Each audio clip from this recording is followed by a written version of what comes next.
I'm in Timahoe in County Laois, a village steeped in rich monastic history, where the dominant feature in the landscape is a well-preserved 12th century round tower.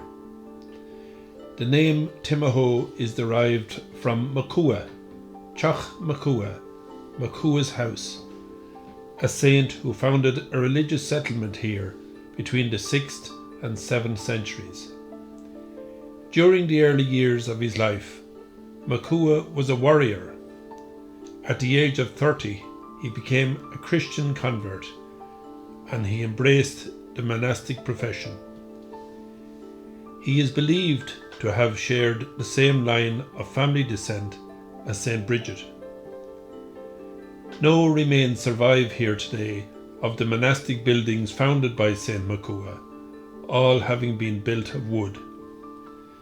Canon O'Hanlon's History of the Queen's County tells us that an uninhabited house, which served as a hospice, was near the monastery, and that Mochua lived at the monastery until towards the close of his career.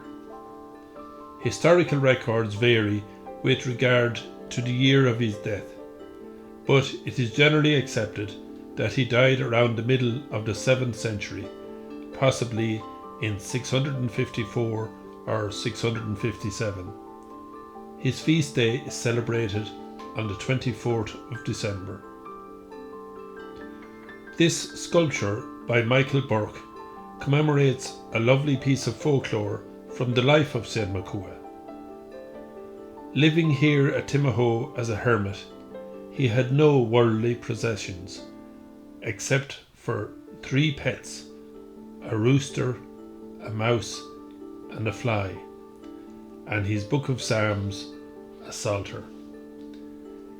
The rooster called him to pray at the hour of matins.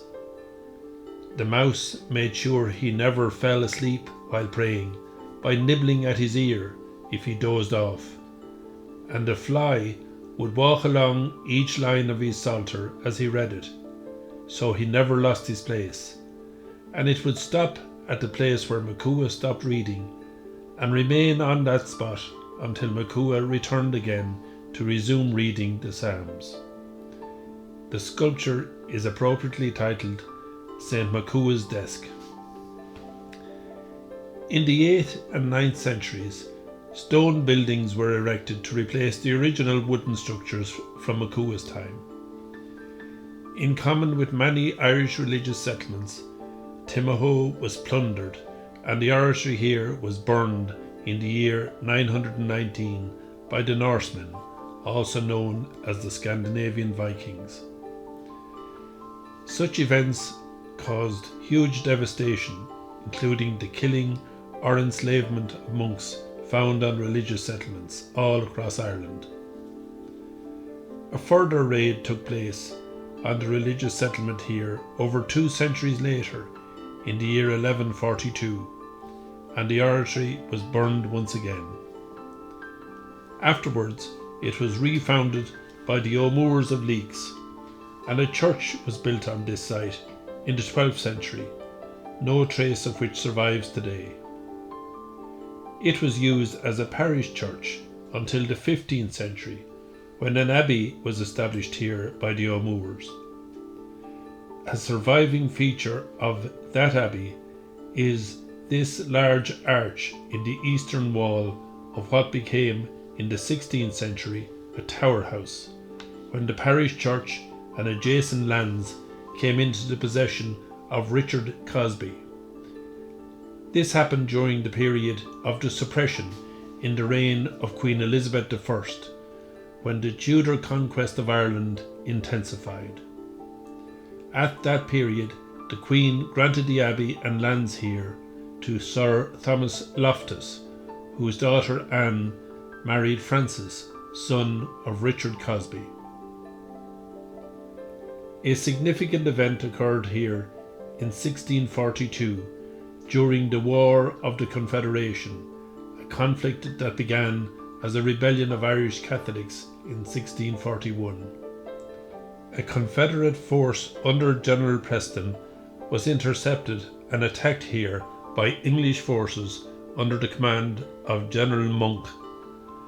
Accounts from the time indicate that the Irish Confederate force was defeated and dispersed, suffering considerable loss during the encounter. While in the possession of Richard Cosby, the abbey was converted into a castle or tower house, and he dismantled the abbey in the process. All that remains today are these ruins.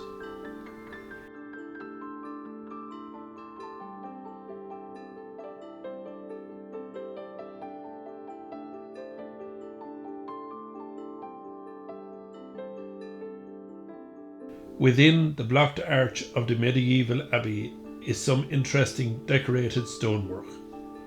These features are known as corbels, which are a structural support anchored deeply into a wall, enabling them to carry substantial loads. The tower house was 3-storied, but most of it has fallen or been removed.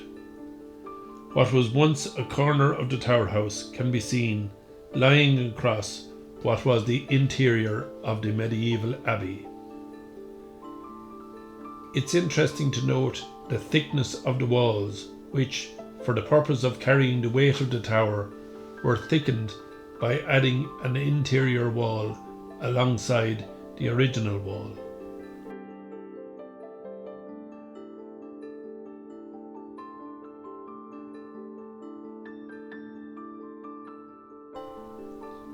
And now for a closer look at the Round Tower, one of 73 surviving round towers on ecclesiastical sites across the whole island of Ireland, and the only one in County Laois.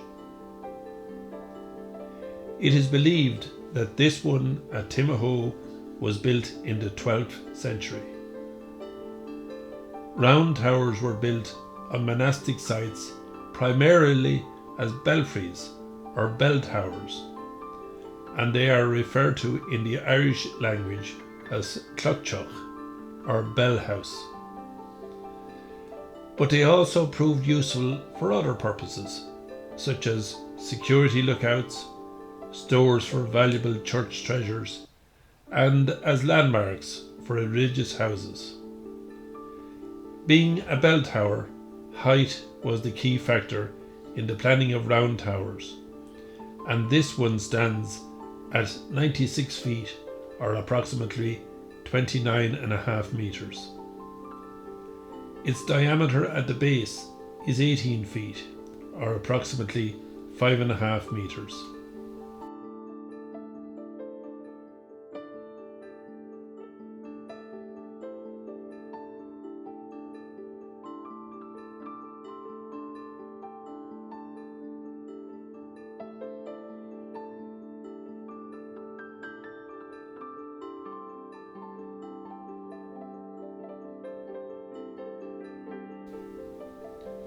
Three concentric offsets at the base greatly enhance the finished look of the tower. Sandstone was used to construct the lower part of the tower up to a height of almost 10 feet, and a change to the use of limestone is very visible above that point. The doorway is the unique feature of Timahoe Round Tower. It is a Romanesque decorated entrance, and it is the most elaborately decorated of all the round towers in Ireland. Facing east, the doorway is divided into two separate door cases. The outside doorway has double columns with bases, capitals and an arch, while the inside doorway has a chevron moulding and another pair of columns and capitals. In certain light conditions, it is possible to see carvings of human heads and a male exhibitionist figure carved in an acrobatic position at the base of the doorway. The doorway is almost 5 meters above the ground level and leads onto the entrance or first floor of the round tower. Below that floor is a basement with no natural light. The floor above the entrance floor is known as the treasury, or second floor, where treasures such as manuscripts, books, croziers, and monastic ornaments were kept. This floor has a triangular headed opening facing south, and a window frame protrudes beyond the surface of the wall, the only opening on this tower apart from the entrance to do so. Similar to the entrance, this opening or window is carved in the Romanesque style. The third floor round-headed opening faces west. The fourth floor linteled opening faces north. The fifth floor is known as the bell floor. This level has 4 triangular headed windows, each about 7 feet in height, facing north, south, east and west. A bell rung from this floor, depending on the wind direction, could be heard at least 1 mile away.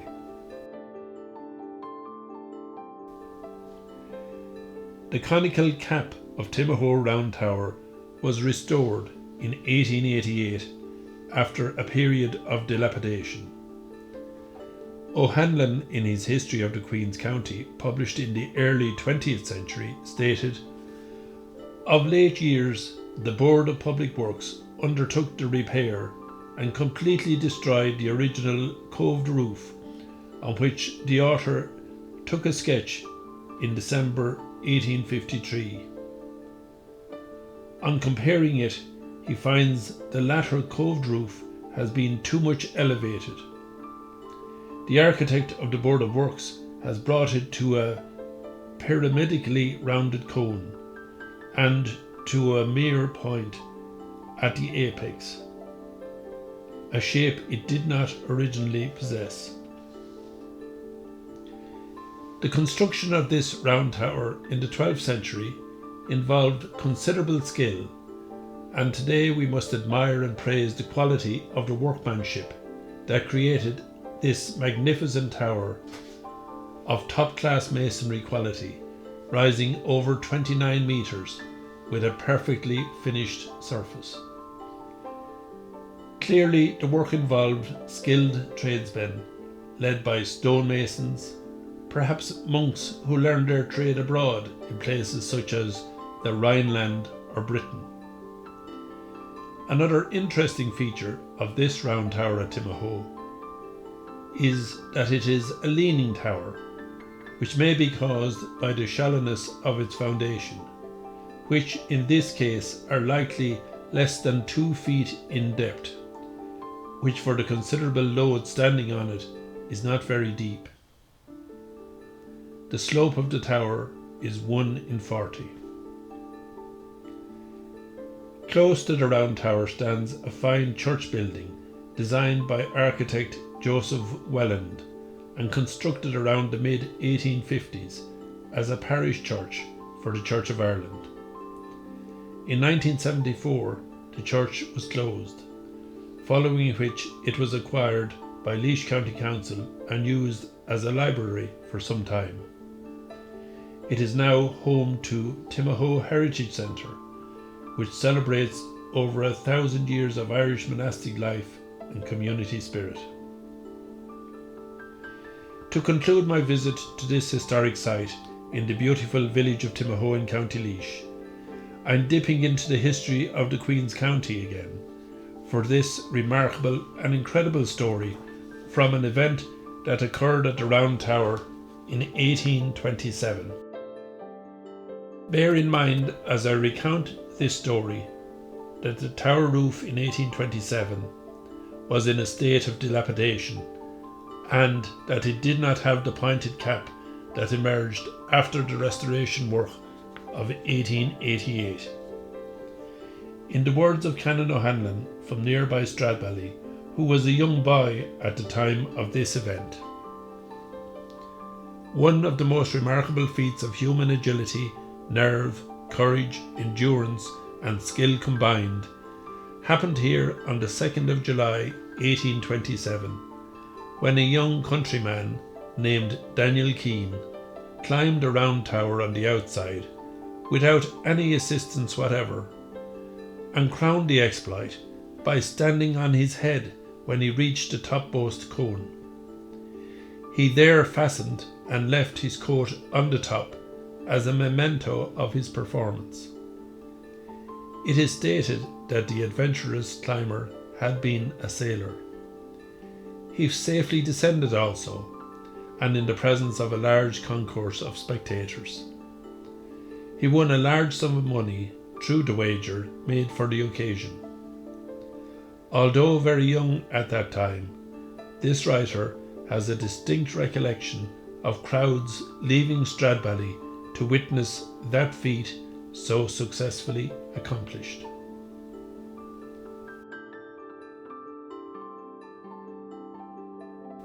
Until the next time, from Timahoe in County Laois, goodbye for now.